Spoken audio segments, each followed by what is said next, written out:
हाय सांग मैंने आपण मानू यही मोर छुटिया मिनी ब्लॉग रे समस्त को स्वागत जनाऊँगी।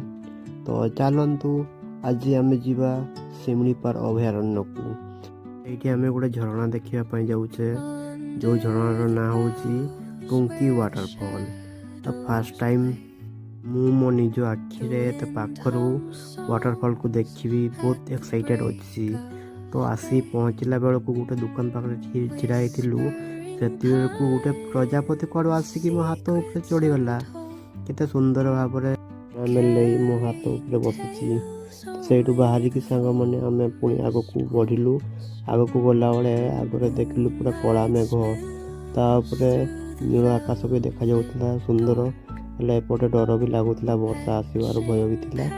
तो हेल्ले भी पहुँची सिमिलीपाल जंगल भीतर को से पुनि पुनि प्रजापति माने उड़ी बुलुथिले बहुत सुंदर देखा जाउथिला से नजारा। तो एमिति सब आम देखी आम आग को बढ़लु। तो आम तो थिलु तले आमको पुणी घूरी घूरी जावाक पड़ला ऊपर को। तो देखिपे फाइनाली आम पहुँची टुंकी वाटरफॉल पाखक केते सुंदर भाव में पानी बहुची। ये देखिक मुझे बहुत खुशी होती कहीं फास्ट टाइम मो निज आखिरे झरणा को देखुची।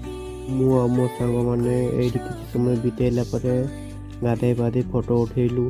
फोटो उठे सारिकी आम यू बाहरी आसलु। तो ये आज सांग मैंने आपण मानक केमी लगला निश्चित कमेंट माध्यम जनइबे। रखुची धन्यवाद।